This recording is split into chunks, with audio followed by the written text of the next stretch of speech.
While the world has changed drastically since the advent of Islam, Islam itself has remained unchanged.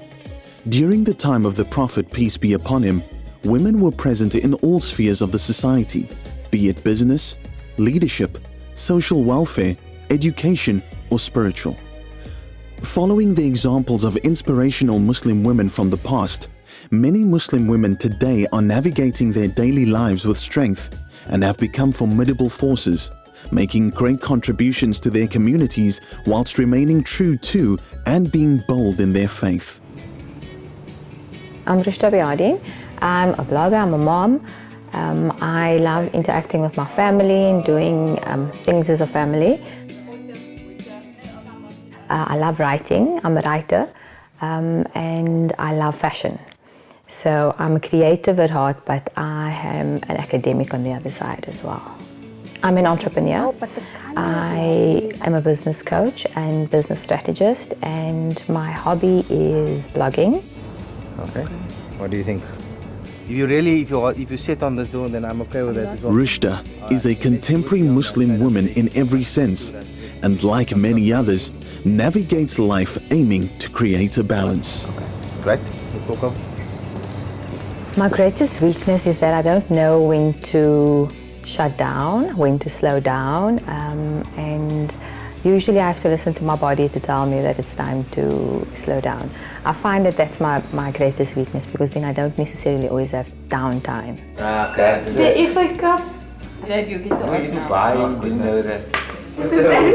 It's a difficult thing to say about yourself, but I do think that my greatest strength is multitasking. Because as a mom and as a businesswoman and a wife, you have so many roles, and I think multitasking needs to be the superpower that you have to fulfill all those roles.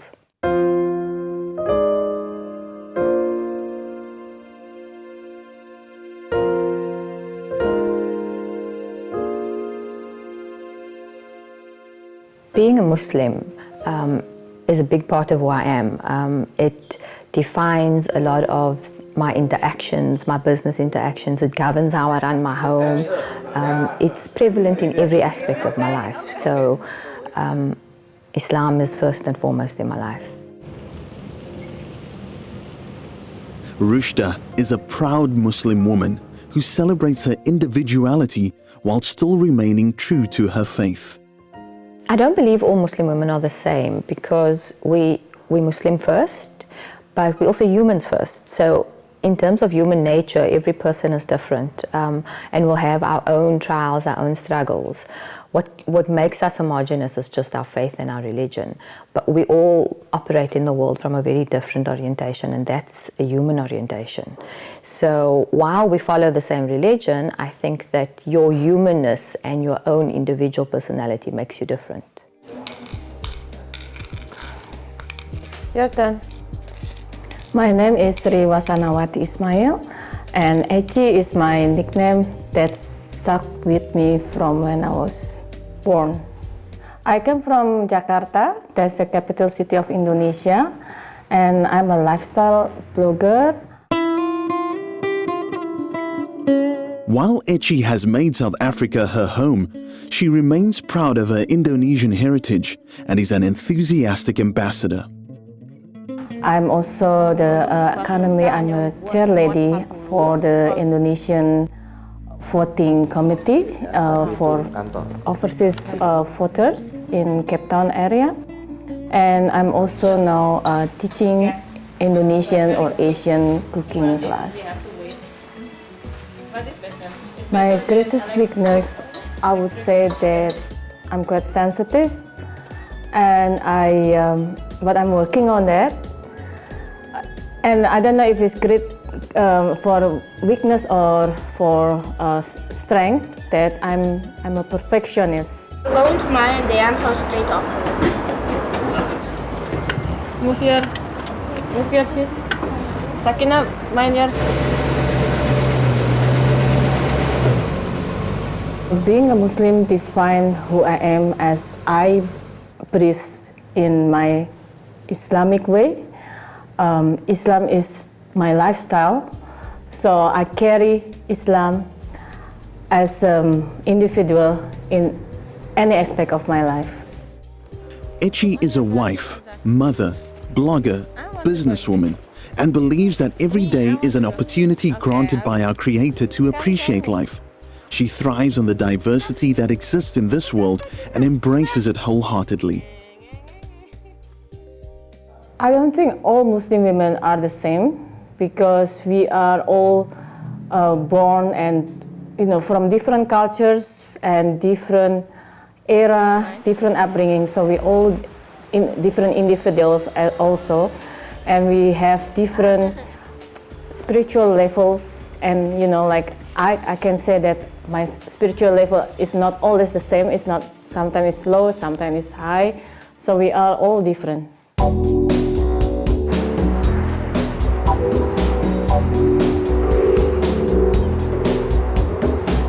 I'm Nadia Musaji. I'm an engineer. I'm the co-founder of Women Hub and Womenge. I'm also a restaurateur. I own Turkish restaurant. And I'm a social innovator. So I love to start companies that have a social good in the world. So I'm originally from Johannesburg, but Cape Town is definitely home. But I feel like I'm a child of the world. I've spent so much time traveling, living abroad. One of Nadia's greatest achievements is starting Womenge, and through it being able to directly impact on so many lives.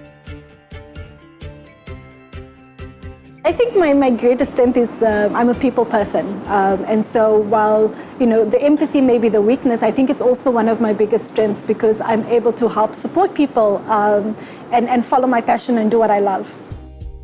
Nadia credits her faith and her family for helping her to remain grounded and for guiding every decision in her life. I think being a Muslim woman for me and faith is just such a personal thing. It's been my compass throughout my life. It's guided me in every decision that I've made and I've taken. In my family, we have something that says Muslim first. So whenever we travel abroad or whenever we're embarking on something, we always say, okay, don't forget Muslim first. And I think that's really so beautiful. And somebody always, they always ask me, who's my role model? And everybody wants to talk about, the latest person or the businesswoman or whatever. And I always, Sayyidina Khadija, because I want to be like her. She just was such a trailblazer for her age, and even for this age, that I think, that her heroics, who she was, her person just drives who I want to be. Growing up, Nadia's parents always placed a strong emphasis on Islam, family, and education to ensure their children succeeded. So I'm one of 4 kids, and we grew up in Johannesburg in a very small little area. And my parents really focused on education and making sure that we did our homework. My mother always said she wants to make sure that her girls specifically were self-sufficient and that they didn't have to worry about anything and they didn't have to depend on anybody. Following the sound advice of her parents, Nadia pursued a degree in engineering, unwittingly stepping into a world that she would aim to change. So, embarked on this career that nobody knew anything about, and it was really difficult. But when I was in my 3rd year, that empathy and the need for a cause and to change the world, I founded my first non-profit called SA Womenge to develop women and girls for the engineering industry. And it was really as a response to kind of, really bad incidences that I found personally. And I said, instead of complaining about the engineering industry, I was going to do something about it. Nadia has taken on several roles and many causes. Advancing females within the fields of STEM has become one of her many passions and a cause that she champions with great vigor. And so I started Womenge, and it's grown, into 15 countries now. We've got a huge team that supports it, and this commitment to support 1 million girls through STEM education, so science, technology, engineering, and mathematics.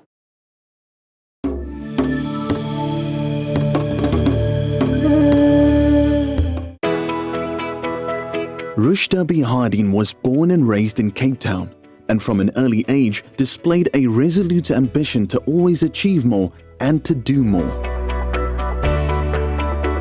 I grew up in a home with 4 siblings. I'm the eldest of the 4, so I ended up taking care of them quite a lot, from changing nappies to taking them to school, cleaning the home, cooking. as a result, that made me a very mature teenager.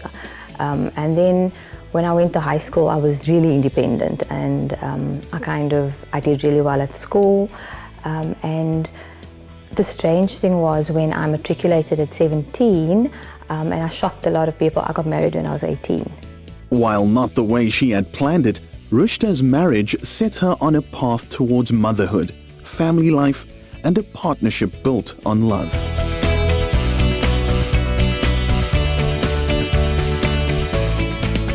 As a woman, I have many roles. Wife and mother being the first, because that's really important to me. I'm a businesswoman, I'm a friend, I'm a sister, I'm a daughter, and they keep me really busy. Islam places great importance on the role of mothers, and similarly, as a devoted wife and mother, Rushda takes her role very seriously. As a wife, I have a solid partner, and as a mom, I'm a teacher and I'm a leader for my sons, and I'm responsible for sending responsible young men out into the world to be leaders.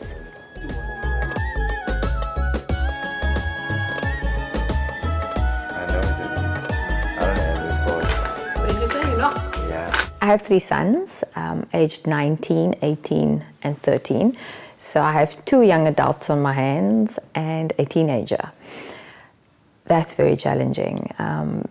As a mom, I play a very active role in their lives, and part of me leaving corporate was so that I could be more present in their lives as well. With these 3 young men, I think the important role that I play is that as a role model, the most important thing is that you're a Muslim first, but you're also human, and anybody else that you encounter in life will be a human first. So treat the next person with respect. Respect yourself. One of the challenges Rushda faces is making sure her sons have a solid foundation, not only as Muslims, but also as human beings.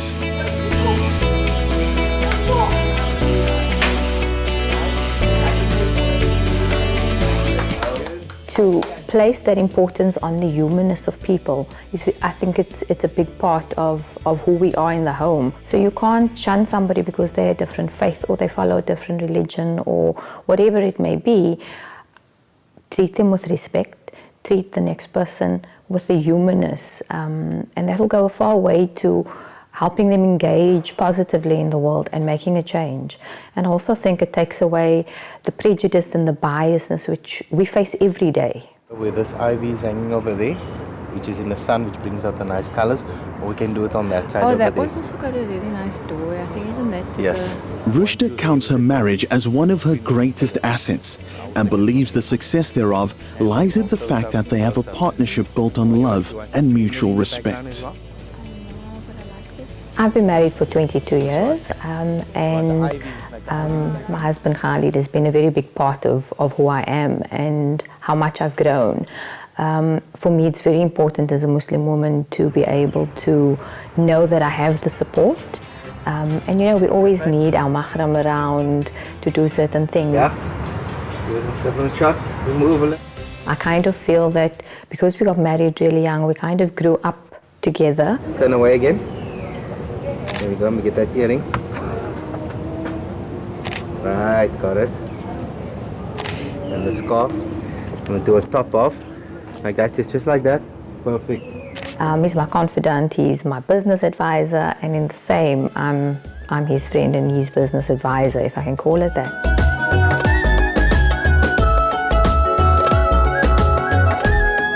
That one over there, there's a nice arch on that door over there. And the and you can get that in the background, and the pillars. And it's also nice, lots of ivy, lots of different colors, leaves and everything in this avenue. Okay. So that looks nice. Yes, I think Okay. that will go nice with the pink. Also, it's So nice. if I do something, he'll applaud me, and I'm not necessarily, I'm my biggest critic. So to have someone who's able to tell you, you know what, you're just being so hard on yourself right now, you've done a good job.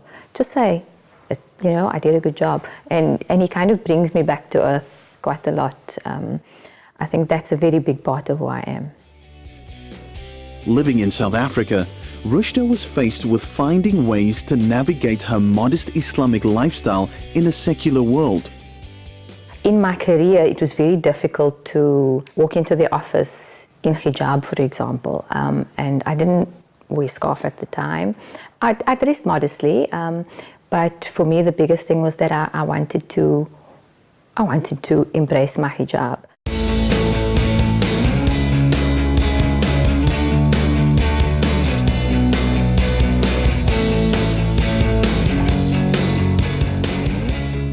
Part of starting the blog was finding options for me, which would be modest clothing, which would suit a corporate lifestyle. So I actually started blogging while I was still working. Ruby's Closet was started in 2012, and Rushda found herself in new and uncharted territory with a modest lifestyle blog. There were no Islamic markets that you could go and find clothes that would suit a Muslim woman, and so I'd have to improvise and put something together, and people actually found that to be useful. From corporate to academic to blogger and then businesswoman, Rushda continues to be someone who always strives to improve and evolve. I did a project management course and I decided to do business consulting. I did an MBA course, and through that organized business was born. So the business strategy and coaching, and that's been an amazing experience because I engage with individuals and help businesses move forward from one point to the next. Sleeve, it was also like this, like the Mean sizes, the Omani ones, but it came and it was a little bit of a disaster because the sleeves were very long. I think everything that I do is not typically associated with a Muslim female. The first thing would be the blog.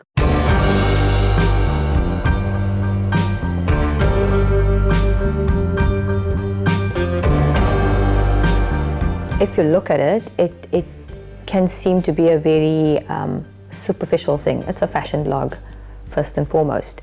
But for me, it's a lot deeper than that.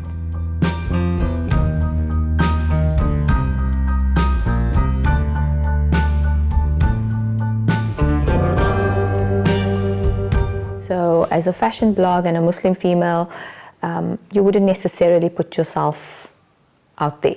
You wouldn't necessarily have yourself photographed and put it on a platform for everybody to see. So it's not typically something that Muslim women would do, although of late I've noticed that there's a lot of Muslim bloggers that have come out, and that's amazing because I think they talk to the younger generation, and what I've seen is that there's a movement towards dressing modestly at a younger age. I grew up and there were very few kids in my neighborhood who would even think about dressing modestly. We just all dressed the same. Whereas younger girls are now donning hijab and conscious of the Muslim identity, which I think is a great thing.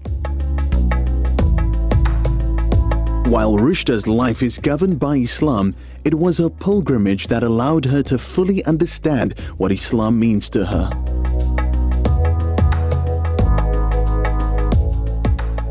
My Hajj is actually a very big part of how my life has evolved, and it's only been a few months since coming back, but there were so many lessons and so many realizations that I came to while on Hajj that it's not about anybody else, and living your life as a Muslim is actually just about you.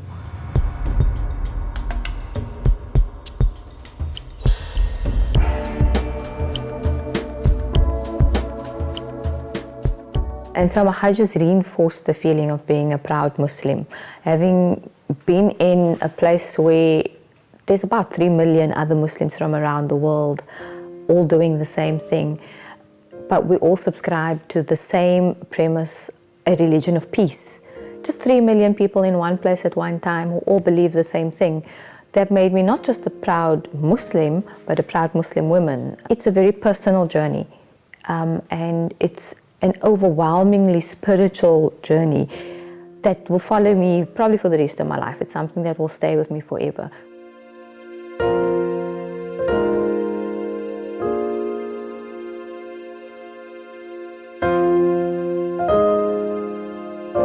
So when people say that coming back from Hajj, your Hajj actually only starts when you get back home, what that actually means for me is that it's being conscious every day of just being the best that I can be. Being conscious every day that I don't walk alone on this earth, and I don't just walk without a purpose. There's a purpose. I've been put on this earth for a reason, and it's been decreed for me to live my life a certain way, and I will be open to that. So my life every day starts with that knowledge.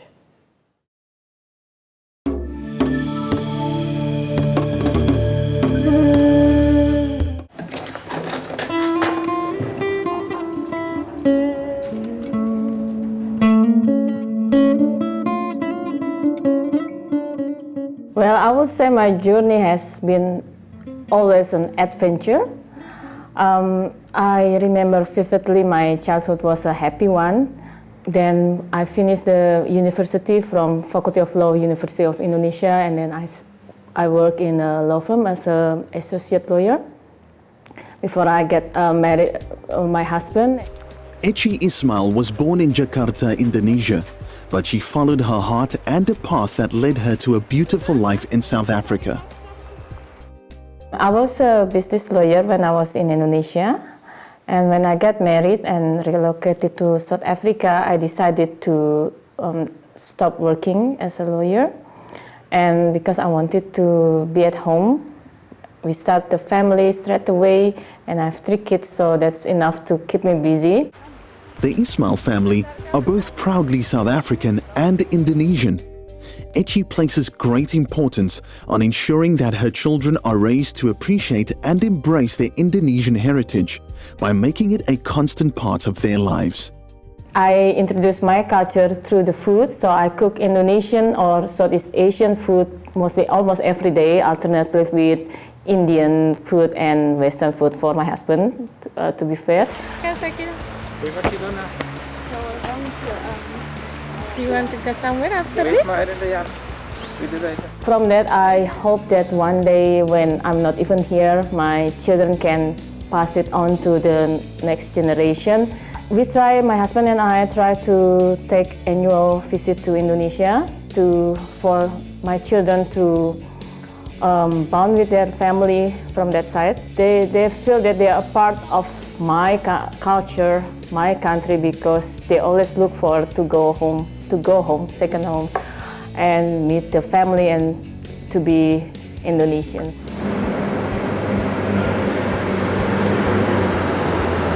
My husband has been very supportive toward what I do now. He helped me a lot with the kids when I have to have meetings, for example, and we work together as a team.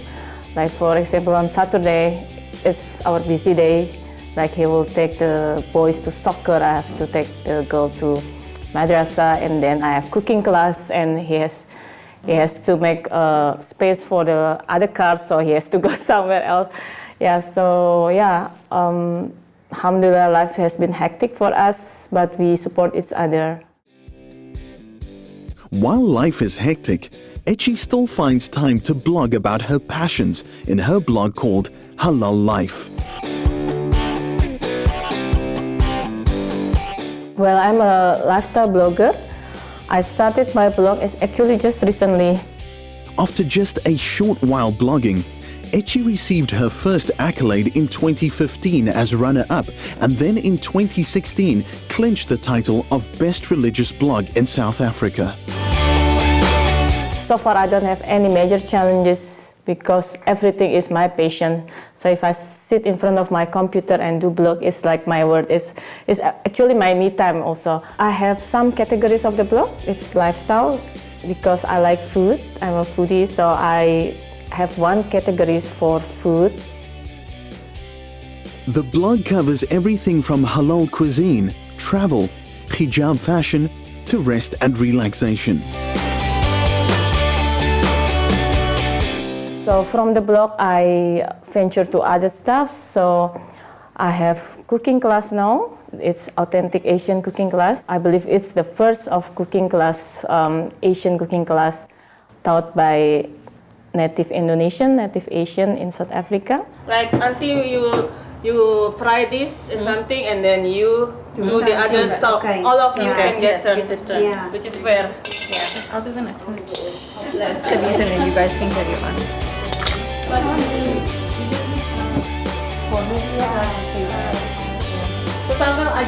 I started the cooking class actually 2 years ago, but that was just a private class. But from last year, September, I started to make it as a group class, which is like a general group everyone can join. The classes are about more than just cooking. It's about sharing a part of who she is and where she comes from. It's in the class, it's about 10 to 12 adults, and I also have teen holiday class actually.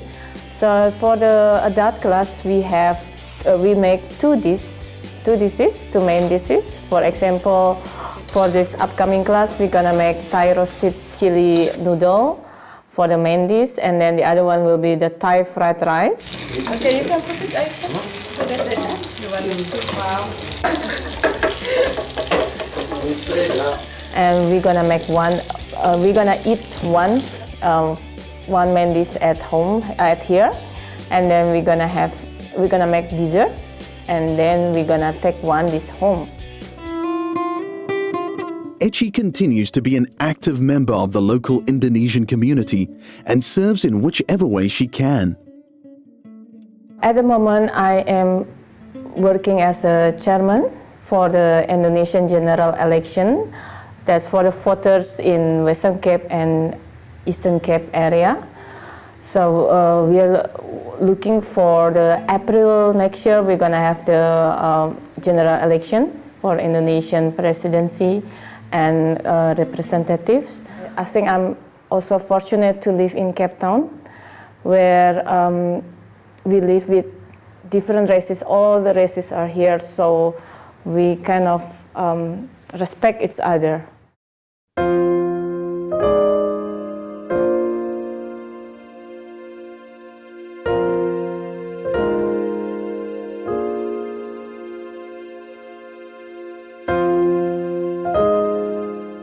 For me, being a Muslim, it helped me to carry on to my life. So it's positive. It's very positive for me to even show the world that I'm a Muslim.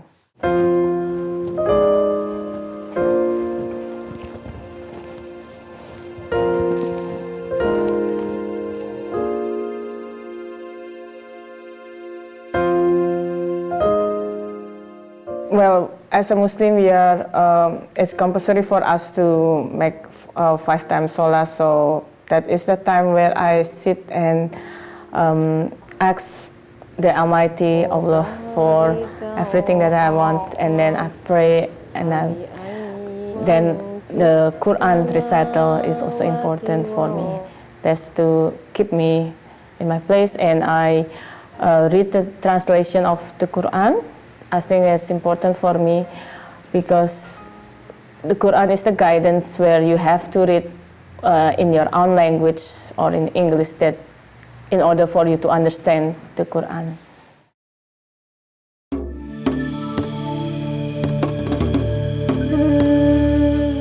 We in Brooklyn, New York, traveling around with 2 huge suitcases, getting ready to inspire some girls in STEM in New York City as part of our campaign to empower 1 million girls through STEM around the world.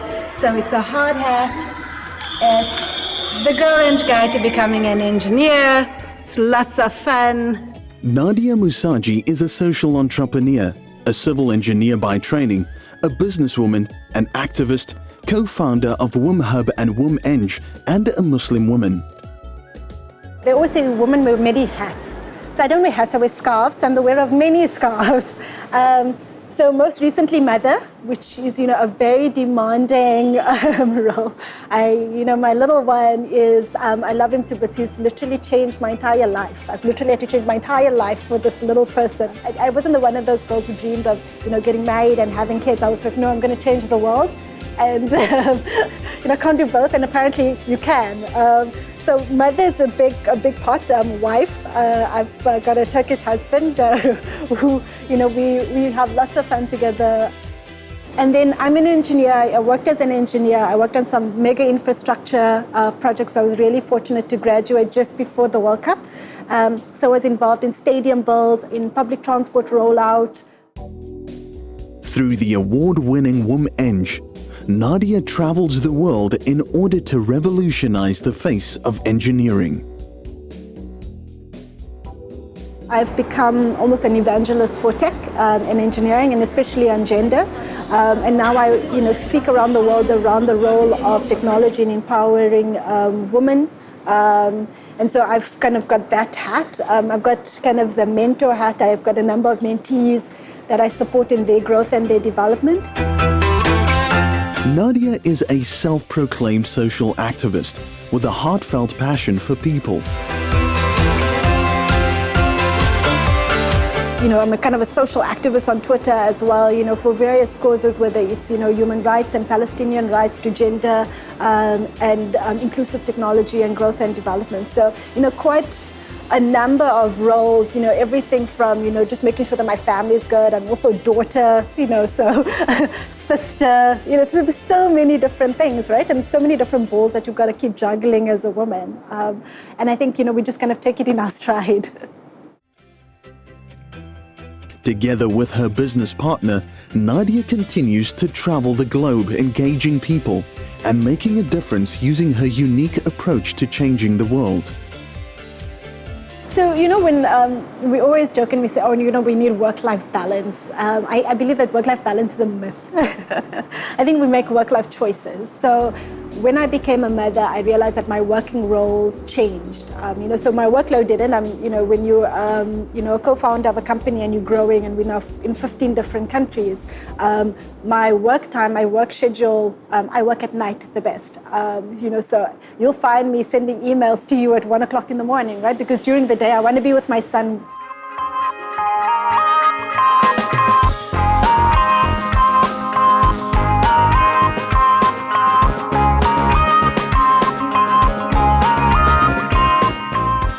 So, I've always had what I call a dual career path, right? So 2 careers at the same time. So while I was studying and while I was doing my undergraduate engineering degree, which is a 4-year degree, my 3rd year I started my nonprofit organization, and we started growing it as a company. We actually pivoted the business 2 years ago into a for-profit venture. While studying towards her engineering degree, Nadia was frustrated by the fact that she battled to find a female role model in her field and used this as motivation to become the role model she never had. And so my journey really has been, I started out as an engineer, and it's a really great base degree, and I'm still an engineer at heart. But now I'm a social entrepreneur. I work with, being able to rethink how we educate our young people, how we integrate, gender-neutral curriculums, which is something that I'm really passionate about, and how we make sure that our young people have the skills for the future.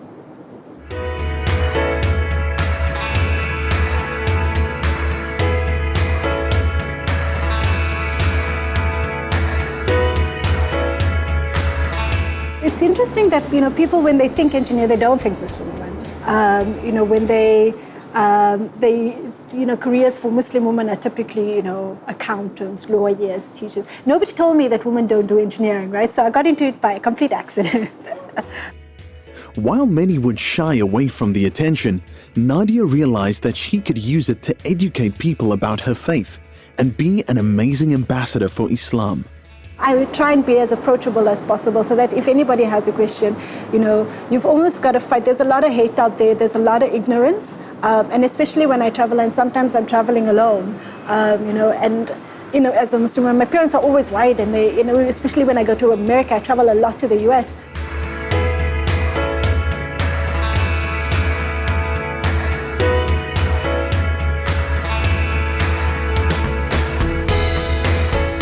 People have questions, and you've got to answer them, and so that's how people change the perception. I remember when I lived in Germany, I used to cook Sunday lunch, And I had a table of 10 seats. And then suddenly my table had 20 seats and 30 seats. And then my kitchen was too small for all the people who used to come for Sunday lunch, right? And when I left Germany, my friends threw me a farewell party and they found some halal caterer, right? And they all knew about halal food and they knew about prayer and during Ramadan, and I made a big Eid party for everybody. I said, I'm making Eid lunch, because I was alone in Germany and they became my family. And I said, I'm making Eid lunch, you all come, right? And I shared Ramadan and I shared Eid with them, and then they fasted with me, right? And then they understood what it was like to be Muslim. And that kind of thing you can do only through love, right? And that's what I think is really important, and it's almost my role in the world is to be able to spread that.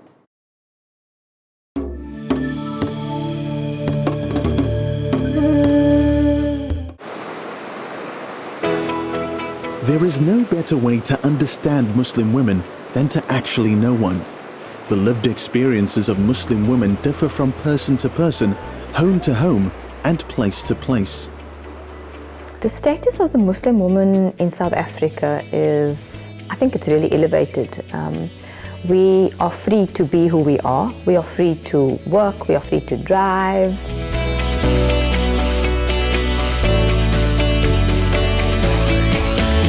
The majority of us have really supportive spouses who understand that as a Muslim woman, if you want to work, that's fine. You can manage the home, it's a partnership.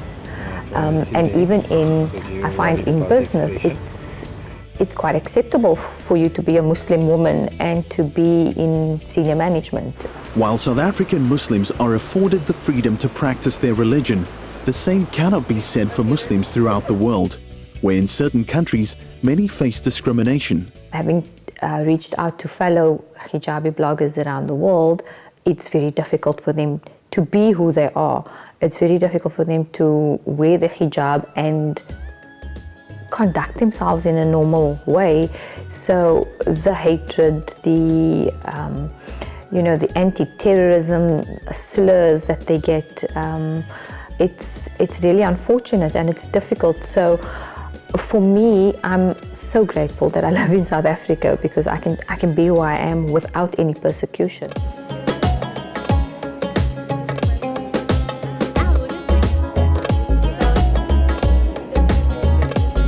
It's unsettling to see how Muslim women around the world have to work twice as hard as we do just because they're Muslim. So they need to work and get over that hurdle first before proving themselves in a professional capacity or in a sport capacity or even just as a person. I feel Muslim women in South Africa have the same right with the men. I see we are free to wear our scarves, and then even in restaurants, they always, there's halal restaurants around. So I think living in South Africa, where Muslim is actually minority, we get a lot of respect.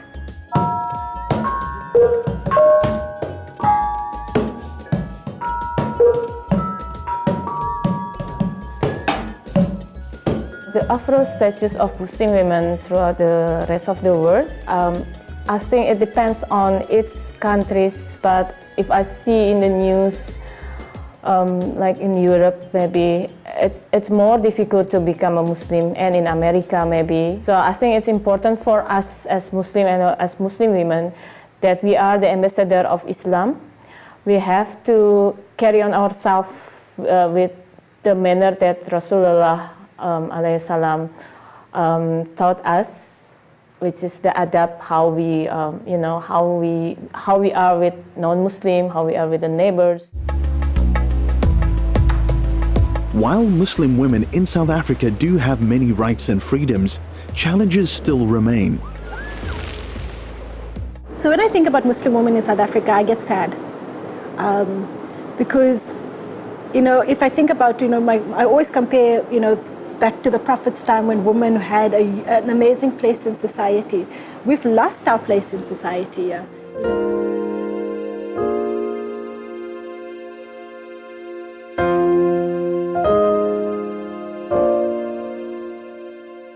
When I go to a mosque, and I've been around the world and I've traveled to many places and I've made salah, whether it was in Saudi or whether it was in Turkey or whether it was in Brazil where I found a mosque and I made Jummah. And I see the brotherhood, and I see brothers embracing each other and kissing each other after Salah, and I see the sisterhood, and it's not there. We've lost our community place with women. And for me, that's really sad that women have to fight to be in Islamic spaces. Like that you're okay for your wife to go to a mall, but you're not okay with your wife to go to the mosque. And for me, that's really a travesty, right? That we need to almost take ownership back of these spaces. That it's not a mosque, it's not just a space for a man, it's a space for a woman as well.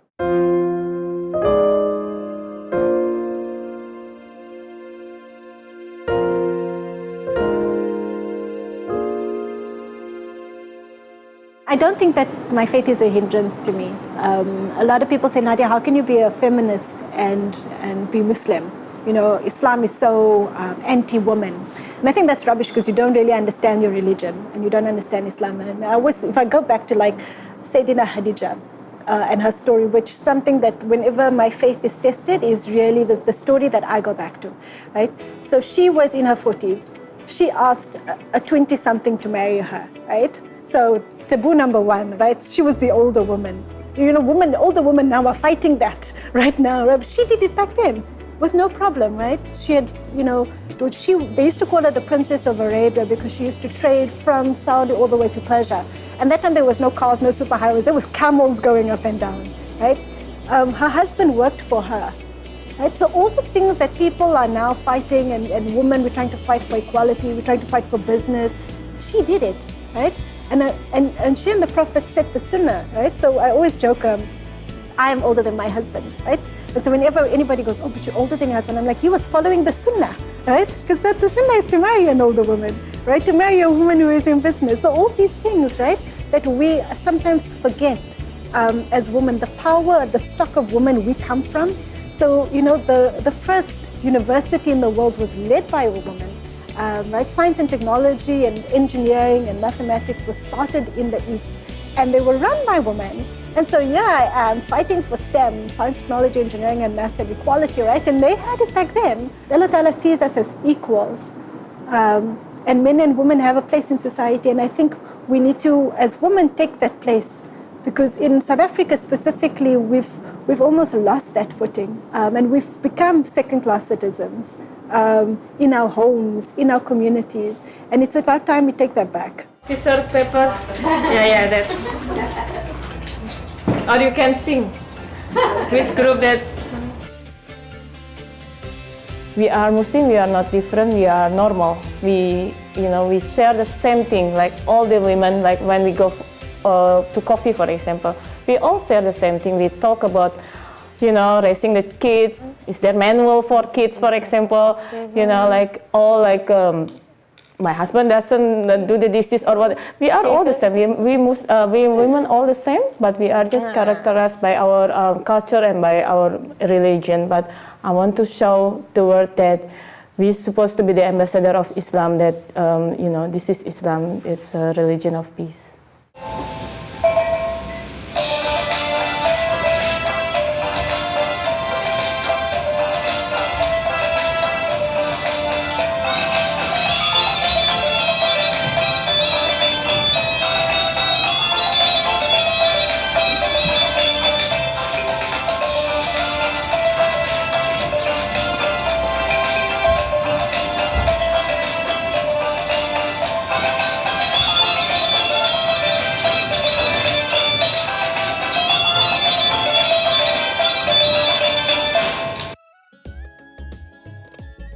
I feel the future of Muslim women is going to be in a positive way.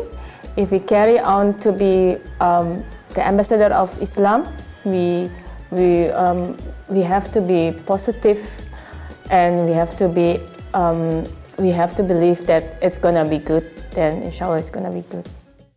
While we live in an imperfect world, where the lived experiences of Muslim women differ greatly, we should remain cognizant that this is a reflection of an imperfect society and not the shortcomings of the faith. I believe Islam is a religion of peace.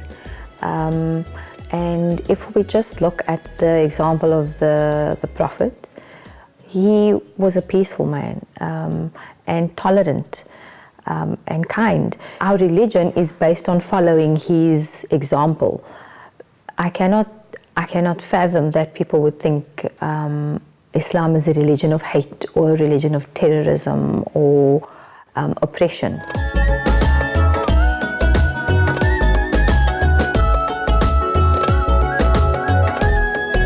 Saying that because I was raised in it, but I feel as a Muslim woman, I feel really revered and respected.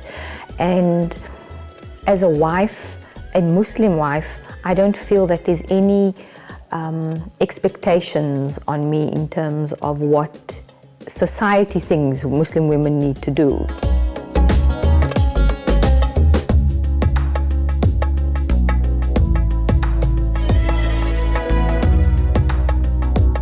I think the perception of a Muslim woman is that you need to stay at home, cook and clean and look after the kids and just be ready when your husband says be ready. It's a partnership, and once again, if you refer back to the Prophet's example, he was in partnership with his wife. His wife, Khadija, was a businesswoman. Those stereotypes and those perceptions are what society has placed on Muslim women, and it's up to us, the Muslim women, to show that that's not the case.